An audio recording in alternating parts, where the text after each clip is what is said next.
मैं आपसे सवाल पूछता हूं सोच साहब, सोनिया गांधी 22 वर्षों तक वो इटली में रही, जन्म उनका इटली में हुआ, 22 वर्षों तक जीवन के जो फॉर्मेटिव ईयर्स होते हैं वो एंटोनियो माइनो के रूप में इटली में रही, मगर हिंदुस्तान ने उन्हें स्वीकारा। हिंदुस्तान की सबसे बड़ी पार्टी की, जो सबसे बड़ी पार्टी कभी थी अब उस पर ग्रहण लग गया है, सबसे बड़ी पार्टी की वो अध्यक्षा बनी, 19 वर्षों तक अध्यक्षा रही, अध्यक्षा 19 वर्षों तक रही। मैं नहीं सोचा, मैं लौट रही हूं, मैं आपसे जवाब लूंगी सर, थोड़ा सा इंतजार करें, पूरी करें अपनी बात समझिए। सोनिया गांधी 19 वर्षों तक कांग्रेस की अध्यक्षा रही, सुपर पीएम रही, नेशनल एडवाइजरी काउंसिल के माध्यम से उन्होंने हिंदुस्तान को चलाया, वो अभी भी मेंबर ऑफ पार्लियामेंट है। ये हिंदुस्तान की लोकतंत्रता की सुंदरता है, ये हिंदुस्तान की डेमोक्रेसी में संभव है। आप कौन होते हैं ऐसा कहने वाले? अब बोलिए सो साहब। मैं हिंदुस्तानी होता हूं साहब, मैं हिंदुस्तानी होता हूं, और एक डेमोक्रेटिक चर्चा में एक हिंदुस्तानी खुल के अपनी बात को रख सकता है। आप तो वो है जो कहते हैं कि कश्मीर हिंदुस्तान से अलग हो जाना चाहिए। आपने कहा था कि नहीं कहा था कश्मीर हिंदुस्तान से अलग हो जाना चाहता है? ये आपने कहा था, नहीं कहा था? बता दीजिए। अभी दूध का दूध और पानी का पानी कर, अगर यहाँ जमहूरियत, मैं पूरे जमहूरियत व्यूअर्स से कहूंगा आप ट्वीट करिए, मैं आपके बुक का एक्सेप्ट पढ़ देता हूं साहब, छोड़ दीजिए बात करने दीजिए। झूठ बोल रहे हैं। बुक का नाम क्या है? दिखाओ किताब, स्टोरी ऑफ स्ट्रगल, दिखाओ उसमें कहां लिखा है Kashmir, glimpses of history and the story of struggle. जून 25 नाम भी याद नहीं रिलीज हुआ था ये। गलत बोल रहे हैं। आप बताइए, इंडिया टुडे 22 तारीख जून 2018 का स्टोरी है ये पूरी की तरह से। संबित जी बीच में नहीं सब, प्लीज उनको बोलने दीजिए। लेकिन सैफुद्दीन सोज साहब, आपने एएनआई को दी हुई, ठीक है, एएनआई को जो आपने जो इंटरव्यू दिया था, मैं कोट कर रही हूं आपको, आपने कहा था मुशर्रफ ये कहते हैं कि कश्मीरीज जो है वो पाकिस्तान के साथ मिलना नहीं चाहते हैं, उनकी पहली चाहत है आजादी। ये बयान उनका पहले भी सच था और आज भी उतना ही सच है, ये आपने खुद कहा है। आप मेरी बात सुनेंगे? आराम से सुनिए। संबित पात्रा साहब को मेरी किताब जो मार्केट में है, इनको फिर से उठाना चाहे, मैंने उसमें कभी नहीं कहा कि जिस तरह ये बोलते हैं कि मैंने कहा कि कश्मीर को पाकिस्तान जाना चाहिए, अब कश्मीर आज़ादी।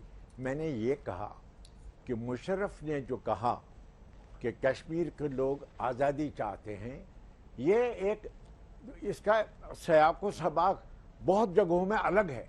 मसलन मैंने ये बताया कि मुशर्रफ इस हद तक सही बोलता है कि अगर कश्मीर को आप चॉइस दे देंगे तो वो न पाकिस्तान को के साथ जाएंगे न हिंदुस्तान के साथ, वो आज़ादी के लिए वोट दे देंगे। मगर ये अब नहीं है, ये तब से है। मैंने ये कहा कि कश्मीर के लोग पाकिस्तान में बता रहे हैं। उस वक्त सुना मेरी बात, उस वक्त अंजना जी मैं तो सिवियरली ऑब्जेक्ट करता हूं कांग्रेस के इस बयान से। जाना चाहते हैं, नेशनल टीवी में बोल रहे हैं कि हम इंडिपेंडेंस चाहते हैं, अभी बोल रहे हैं पाकिस्तान में, मैं ऑब्जेक्ट करता हूं। मैं एक हिंदुस्तानी के नाते सुनेंगे, भारतीय ये तो लजबाज है। राष्ट्रीय प्रवक्ता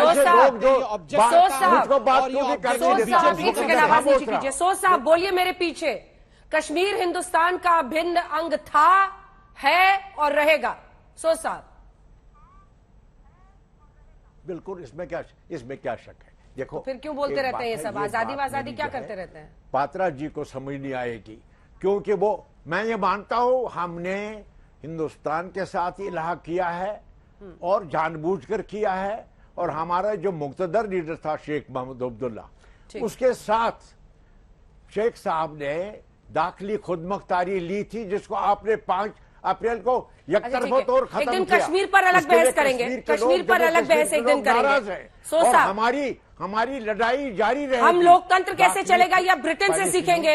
एक मुल्क जो आज अर्थव्यवस्था में बर्बादी की कगार पर है, एक मुल्क जिस पर भारतवंशी आज ये खुश हो रहे हैं कि जिसने पूरे विश्व में इतने देशों पर राज किया, लोगों को प्रताड़ित किया, लगान वसूला, ये हिंदुस्तान के लिए एक बड़ा दिन है कि आज भारतवंशी बन रहा है। इसमें अब हम इंग्लैंड से सीखेंगे कैसे लोकतंत्र चले। देखिए, आपने ऋषि सुनक के लिए आप भारत नजाद उनको बताते हैं, हालांकि अफ्रीका में बहुत नस्लों दर नस्ल वहां रहे, उसके लिए भारत को फख्र करने को कोई रोक नहीं सकता है। आप ऋषि सुनक को, मगर ऋषि सुनक को आप कहाँ जानते हैं?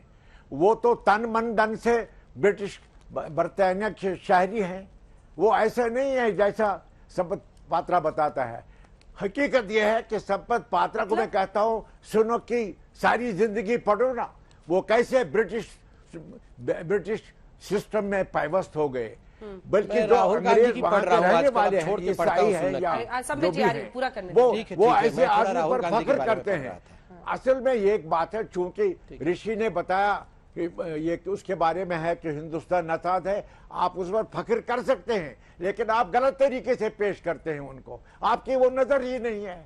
आपको पूछा जाएगा कि बरतानिया में ऋषि सुनक को पूरी जमहूरियत का मजा आ गया, उस कल्चर में रचे बसे, इसीलिए वो वफादारी की इस लेवल पर पहुंच गए। तुम यहाँ 20 करोड़ मुसलमान हैं इस मुल्क में, उनको आपने दूसरे दर्जे का शहरी बनाया है। और ये क्रेडिट जाएगा भागवत को। उसने हाल के दिनों में दो तकरीरें की जिससे पता चलता है भागवत साहब को समझ आ गया। सोच साहब जरा शांत हो जाएं। गलत ताबीर की थी मुसलमानों के बारे में।